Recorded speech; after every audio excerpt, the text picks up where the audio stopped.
一名54歲本澳男子日前涉嫌以唔辦理藍卡作威脅，性侵一名剛聘用嘅緬甸籍女家傭，司警以強姦及性脅迫罪把佢移送檢察院。喺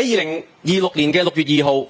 咁嫌犯表示有意聘請被害人，咁雙方就喺辦理咗配額手續之後，被害人就跟隨嫌犯去到案發嘅單位度工作，但係工作期間，嫌犯突然向被害人索吻，並且威脅若果唔配合，就唔會為被害人辦理藍卡，亦即係外地僱員身份證。咁當時被害人礙於經濟壓力，